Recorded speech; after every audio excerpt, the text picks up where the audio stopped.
Oh, the moon, who isn't fascinated by its magic, beauty, and mystery? A subject for artists, musicians, dreamers for centuries. In the last video, I created a star card, which represents the glories of darkness transferred into light. To use that light, we must pass through distortion, fear, and illusion, represented by the moon card in the tarot.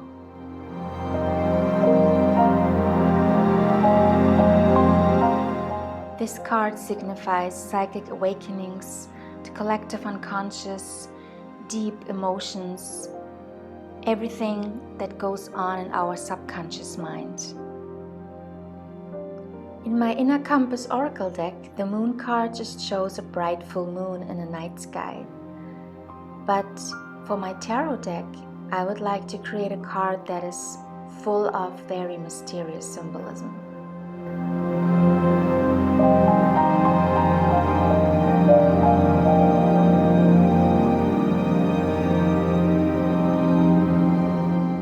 And a lot of the time, I just like to start by playing with a little bit of paint, creating a color palette that sets the mood for the theme of the card.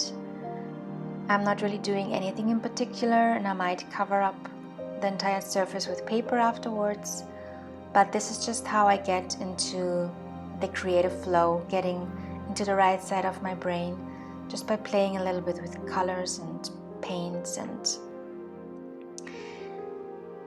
getting started, so to speak. And then I'm using some paper from an old book. I like to tear the paper rather than cut it because it's a much more of an organic feel. And then it's really just about trying to figure out what art materials, what collage materials I want to use, making a composition. And it's a completely intuitive process. I just go step by step and I let my intuition guide me.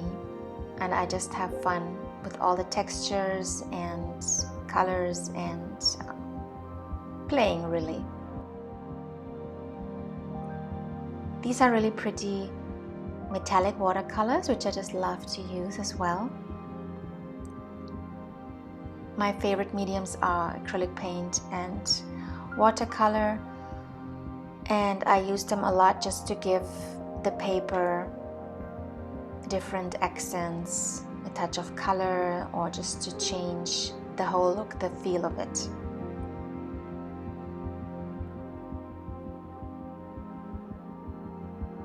There's not really much to explain. I don't have a special technique. It is really an intuitive process. I have pre-selected a few images that I like to use.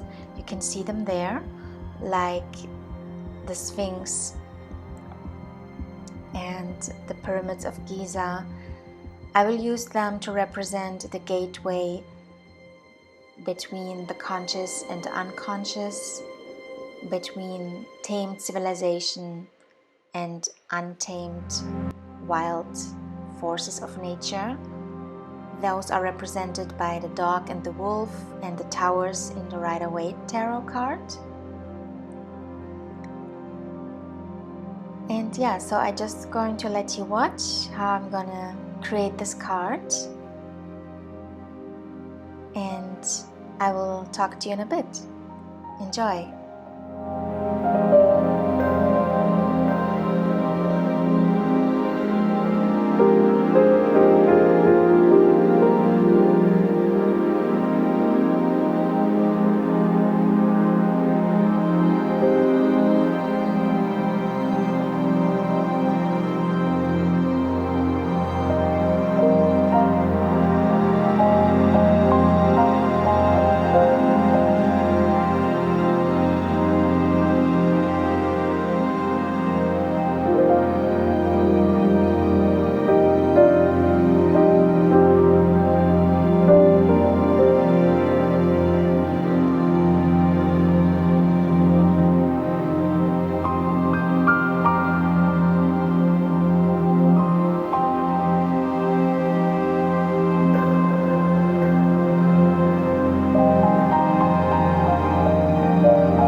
part of the moon is actually associated with the zodiac sign of Pisces. Hello, fellow Pisceans. And the Pisces sign is represented by two fish swimming in opposite directions. And so I really liked to have the idea also of two moons, like this duality of the dark moon and the full moon, the bright moon. One is dark, one is mysterious. It's like hidden. It's about hidden emotions, hidden secrets. Things are not really clear. They are hidden in the subconscious mind. And then the bright moon, the full moon, it's still not its own light. It's reflecting the light of the sun. So it brings things to illumination, but at the same time, it can be an illusion because it's not its own light. It's not really, things can not always be what they seem. And so the dreamer and this very emotional sign of Pisces, I think it does match the sign or the tarot card of the moon. And so I have here the duality of the full moon and the new moon. And it's not just a duality, I mean, they complement each other. But I really liked to bring in this element also in connection to the zodiac sign associated with this tarot card, Pisces. And so here I'm emphasizing the full moon and the dark moon, just with some acrylic paint, and I'm also doing some shading, some outlining, some additional touches with paint, with adding some stars, some shading, coloring with different mediums. And I'm also connecting now the moons to the pyramids. It was just kind of an intuitive thing that I just got and I followed it, and so here's the finished card.